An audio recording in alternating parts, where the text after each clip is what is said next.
अस्सलाम वालेकुम। आज हम बात करते हैं नर्व सेल्स और न्यूरॉन्स के बारे में। नर्वस सिस्टम का जो बुनियादी यूनिट होता है, बड़ा बेसिक यूनिट, वो क्या होता है? वो न्यूरॉन्स होता है। नर्वस सिस्टम बेसिकली दो चीज़ों से मिलकर बना होता है, न्यूरॉन्स और सपोर्टिंग सेल। इसमें दो मेन चीज़ें होती है, न्यूरॉन्स और सपोर्टिंग सेल, जो नर्वस सिस्टम को बनाती है। अगर हम न्यूरॉन्स के रोल की बात करें तो ये क्या करता है? कंडक्ट करता है नर्व इम्पल्सिस कहाँ से?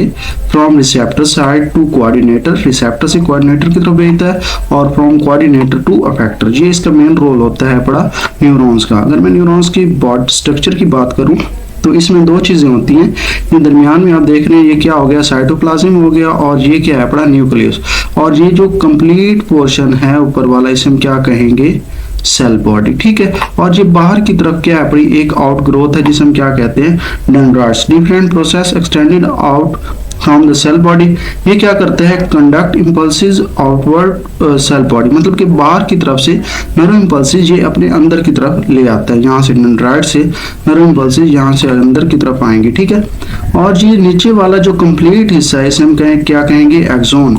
Different process extended out from the cell body.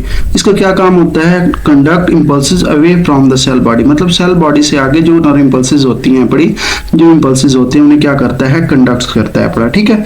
अब इसके बाद ये क्या है? इसमें ये छोटे छोटे शेमन सेल्स है पड़े। स्पेशल सपोर्टिंग सेल्स जो लोकेटेड होते हैं बड़े रेगुलर इंटरवल्स एट एक्सोन, मतलब कि ये रेगुलर इंटरवल के साथ यहाँ पे क्या है पड़े?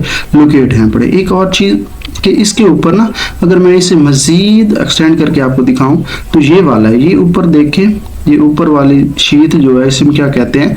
Myelin sheath. Schwann cells secrete fatty layers, जो क्या होती है? गुड इंसुलेटर होती है, मतलब ये नर्व इम्पल्सिस को अपने अंदर से नहीं गुजरने देती। अब ये जो इम्पल्सिस हैं पड़ी, अगर इसके अंदर से नहीं गुजरती तो फिर ये कहाँ से गुजरेंगी?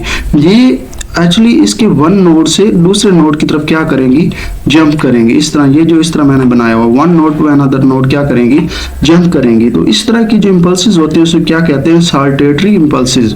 Impulses jump from one node to another node. ये आपका इंपॉर्टेंट शॉर्ट क्वेश्चन है, व्हाट इज साल्टेटरी इम्पल्सिस। ठीक है। अब अगर मैं बात करूं न्यूरॉन्स की टाइप्स की, तो न्यूरॉन्स की बेसिकली कितनी टाइप्स होती हैं? 3 टाइप्स होती हैं, जिनमें सेंसरी न्यूरॉन्स हो गया, इंटर न्यूरॉन्स हो गया, और क्या है पड़ा? Motor neurons. अगर हम सेंसरी न्यूरॉन्स की बात करें तो ये क्या करता है? Receptor to central nervous system, मतलब नर्व इम्पल्सिस को क्या ले जाता है? Receptor to central nervous system की तरफ। ठीक है। मतलब रिसेप्टर टू कोऑर्डिनेटर, जो हमने पहले पढ़ा था, रिसेप्टर टू कोऑर्डिनेटर की तरफ। ठीक है। तो ये क्या करता है? Conduct sensory information from receptor to central nervous system. अब ये कितने डेंड्राइट्स कंटेन करता है? It contain 1 dendrites and 1 axon, मतलब इसमें एक डेंड्राइट्स होता है और एक क्या होता है पड़ा? एक्सोन होता है पड़ा। ठीक है। अब अगर मैं बात करूं इंटरन्यूरॉन्स की, तो ये क्या करता है? ये फॉर्म करता है आपका basically brain and spinal cord. ठीक है। ये आपका इंपॉर्टेंट शॉर्ट क्वेश्चन है। इट रिसीव इंफॉर्मेशन, इंटरप्रेट करता है, ये इंफॉर्मेशन को यहाँ से क्या करेगा? रिसीव करेगा। बेसिकली सीएनएस में जो भी इंपल्सिस के साथ जो भी प्रोसेस हो रहा है वो इसी में ही होता है, इंटरन्यूरॉन्स में। ठीक है। तो ये क्या करता है? ब्रेन और स्पाइनल कॉर्ड बनाएगा, इंफॉर्मेशन को रिसीव करेगा, उसे इंटरप्रेट करेगा, और क्या करेगा? स्टिमुलेट कर देगा मोटर न्यूरॉन्स को। अब ये क्या करता है? इट कंटेन मैनी डेंड्राइट्स, जबकि उसके पास क्या था? 1 डेंड्राइट्स एंड मैनी एक्सोन, और बहुत से एक्सोन ये क्या करता है? कंटेन करता है। अब अगर मैं बात करूं मोटर न्यूरॉन्स की, तो मोटर न्यूरॉन्स क्या करता है? इंपल्सिस को सीएनएस से अफेक्टर की तरफ ले जाते हैं। Conduct sensory information from CNS to effector, मतलब कि सीएनएस से, सेंट्रल नर्वस सिस्टम से अफेक्टर की तरफ जो इंपल्सिस ले जाएगा वो कौन सा होगा? Motor neurons. It contain many dendrites. अब ये क्या करता है? मैनी डेंड्राइट्स कंटेन करता है पड़ा, एंड 1 एक्सोन, और एक एक्सोन क्या करता है? ये कंटेन करता है। इंशाल्लाह पूरी बुक के लेक्चर यहाँ पे अपलोडेड हैं, आपको इंशाल्लाह बेहतरीन तरीके से समझ आ जाएगी। हमारे चैनल के साथ जुड़े रहें, इसको सब्सक्राइब करें। अल्लाह हाफिज़।